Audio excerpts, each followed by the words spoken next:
Have you ever been scrolling through Netflix and had that weird feeling that it's kind of reading your mind? Yeah, we've all been there.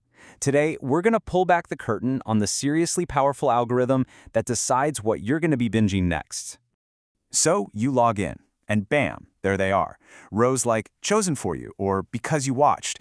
It feels so personal, almost like magic. But here's the thing, it's not magic. It's math. And it is some incredibly clever math. So how does it actually do it? I mean, how can a system with millions of users and thousands of titles figure out with scary accuracy that you, specifically, are going to love some obscure documentary or that new foreign thriller? Well, that is the billion-dollar question we're about to answer. To really get the solution, first you gotta understand the problem. And it all starts with a surprisingly simple idea, a giant. And I mean a truly giant table. Okay, so picture a massive grid, like a giant spreadsheet. On one side, you have every single Netflix subscriber on the planet, and across the top, every single movie and TV show in the entire library.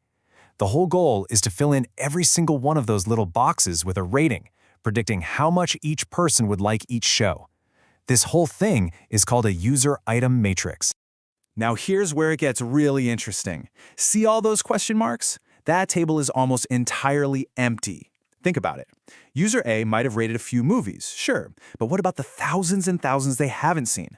Nobody can watch and rate everything, and that creates a huge, huge challenge. In the world of data science, this problem actually has a name. It's called data sparsity, and it was the single biggest hurdle Netflix had to get over. How do you make accurate recommendations when you're working with a data set that is more than 99% empty? The big breakthrough came when they completely shifted their perspective. Instead of trying to compare movies directly with other movies, the algorithm learned to find the hidden tastes that connect them all. So here's a crucial point. The system isn't just saying, oh, you liked The Matrix, so you'll probably like Blade Runner. No, it's digging way deeper. It's trying to figure out why you like The Matrix. It's identifying these underlying themes and styles, what we can call hidden tastes. And these tastes aren't just the normal genres that Netflix lists. Nope. These are mathematical patterns that the algorithm discovers all on its own. A taste could be something pretty straightforward like dark sci-fi films, or it could be something way more specific like witty 90s comedies starring a cynical protagonist. The algorithm can find hundreds of these complex little tastes that define all of our viewing habits. Now, to find these hidden tastes inside that giant empty table, data scientists needed a very special kind of tool, a mathematical hero, you could say. And that tool is called singular value decomposition, or just SVD for short. It's a really powerful technique that's just fantastic at finding the underlying structure in a big, messy pile of data. It's basically the key that unlocks this whole puzzle. Okay, I know you're seeing the formula on the screen, but don't panic. You don't need to know the math here. Just get this one core idea. SVD takes that one big, messy, mostly empty table, and it breaks it down into three much simpler, much cleaner, and way more powerful ones. And this is just a brilliant way to think about what those three tables are. The first one is basically a user-to-taste profile. It maps out how much you, personally, care about each of those hidden tastes.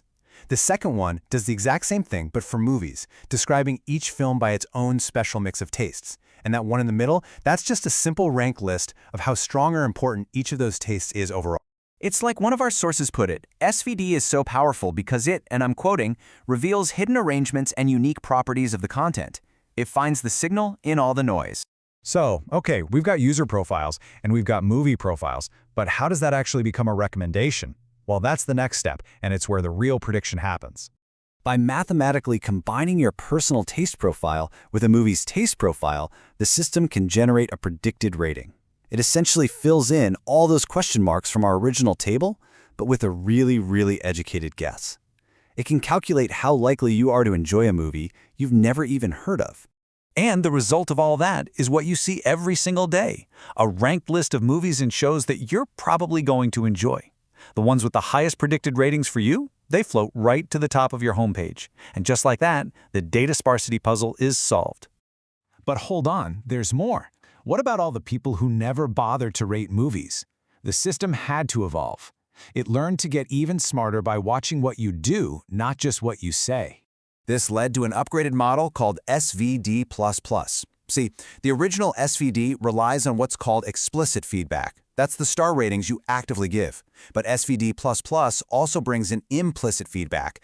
This is stuff like what you actually watch, what you browse past, how long you watch something for, or if you rewatch it. Every single click is another clue. In this super advanced model is exactly how Netflix creates those because you watched recommendations. It's not just connecting the dots between your 5-star ratings anymore. It's learning from your actual behavior, which is often a much more powerful predictor of your real tastes. So yeah, it's an incredibly powerful and effective system. But it does leave us with a final thought to chew on. As these algorithms get better and better at predicting exactly what we want, are they helping us discover new things, or are they just building a comfortable little bubble around our existing tastes? It makes you wonder, who's really in control of what we discover next?